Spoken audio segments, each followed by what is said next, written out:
આજના મુખ્ય સમાચારની શરૂઆત કરીએ તો પાક વીમા યોજના ગુજરાતમાં ફરીવાર શરૂ કરવાને લઈને મોટા સમાચાર સામે આવ્યા છે। ગુજરાતમાં ફરીવાર પાક વીમા યોજના આગામી રવિ સિઝનથી શરૂ કરવામાં આવશે। આ વખતે પાક વીમા યોજનામાં ખેડૂતોને લાભ થાય અને વીમા કંપનીઓ ખેડૂતોને લૂંટી ન જાય તે માટે દરેક નિયમો અને શરતો ખેડૂતલક્ષી કરવામાં આવી છે। ખેડૂતોને પાક વીમાની રકમ 48 કલાકમાં મળી જાય તેવી ઝડપી પ્રોસેસ સાથે પાક વીમા યોજનાની ફરીવાર એન્ટ્રી કરવામાં આવશે। મિત્રો, બીજા સમાચારની વાત કરીએ તો રાજકોટ માર્કેટ યાર્ડમાં આજે કપાસ, મગફળી અને બટાટા સહિતના પાકની મબલખ આવક થઈ હતી। રાજકોટ માર્કેટ યાર્ડમાં ખેડૂતોને માંગ્યા મોઢે ભાવ મળતા હોવાની ખેડૂતો પોતાનો પાક લઈને વહેલી સવારથી જ યાર્ડમાં પહોંચી જાય છે। રાજકોટ માર્કેટ યાર્ડમાં મગફળીની 3000 ક્વિન્ટલથી વધુ આવક થઈ હતી। જાડી મગફળીની 1800 ક્વિન્ટલ આવક થઈ હતી। જાડી મગફળીના ખેડૂતોને 1120થી 1293 રૂપિયા મળ્યા હતા, જ્યારે ઝીણી મગફળીની 1800 ક્વિન્ટલ આવક થઈ હતી। એક મણનો મગફળીનો ભાવ 1110થી લઈને 1245 રૂપિયા મળ્યો હતો।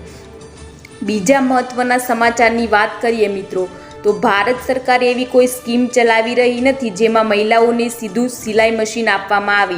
ભારત સરકાર મહિલાઓને સશક્ત અને આત્મનિર્ભર બનાવવા માટે વિશ્વકર્મા યોજના ચલાવી રહી છે, જેમાં મહિલાઓને સિલાઈ શીખવવાનું કામ કરવામાં આવે છે અને આ કોર્સ પૂરો કર્યા પછી તેમને ₹15,000ની રકમ આપવામાં આવે છે, જેથી તે એક સિલાઈ મશીન ખરીદી શકે અને પોતાના ઘરે સિલાઈનું કામ ચાલુ રાખી શકે અને પોતાના ઘરનો ખર્ચ ઉઠાવી શકે। ઘણી મહિલાઓ આ યોજના માટે અરજી કરી રહી છે। તમને જણાવી દઈએ કે આ સ્કીમમાં સિલાઈ સિવાય બીજા ઘણા કામ શીખવવામાં આવે છે, પરંતુ જો તમારે સિલાઈ મશીન જોઈતું હોય તો તમારે આ સ્કીમમાં દરજી તરીકે રજીસ્ટ્રેશન કરાવવું પડશે। બીજા અગત્યના સમાચારની વાત કરીએ તો આગાહીકાર અંબાલાલ પટેલે કહ્યું છે કે આગામી 27 એપ્રિલથી ગરમી વધતા મહત્તમ તાપમાન ફરી 43 ડિગ્રી ઉપર જવાની શક્યતા।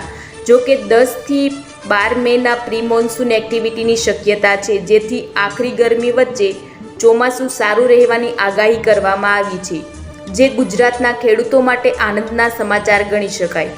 આગાહી મુજબ આ વર્ષે ચોમાસું સામાન્ય કરતાં વધુ સારું રહેશે। જૂનથી સપ્ટેમ્બર સુધી ચોમાસું ખૂબ જ સારું રહેશે। દેશમાં 104થી 110% વરસાદ નોંધાશે। દેશમાં ચોમાસું 1 જૂન આસપાસ કેરળમાં પ્રવેશ કરશે તો ગુજરાતમાં સામાન્ય કરતાં વધુ વરસાદ નોંધાય તેવી આશંકા। બીજા મહત્વના સમાચારની વાત કરીએ મિત્રો તો પીએમ કિસાન સન્માન નિધિ યોજનાનો 2000 રૂપિયાનો 16મો હપ્તો 28 ફેબ્રુઆરી 2024ના રોજ ખેડૂતોના ખાતામાં ટ્રાન્સફર કરવામાં આવ્યો છે। પીએમ કિસાન યોજના હેઠળ આપવામાં આવેલ દરેક હપ્તા 4 મહિનાના અંતરાલ સાથે ચૂકવવામાં આવે છે, જે મુજબ 16મો હપ્તો 28 ફેબ્રુઆરી 2023ના રોજ ખેડૂતોના ખાતામાં ટ્રાન્સફર કરવામાં આવ્યો છે। કૃષિ અને ખેડૂત કલ્યાણ વિભાગ દ્વારા પ્રાપ્ત અહેવાલ મુજબ લાખો ખેડૂતો પીએમ કિસાન યોજના હેઠળ બહાર પાડવામાં આવેલ 16મા હપ્તાની રકમ મેળવવાથી વંચિત છે।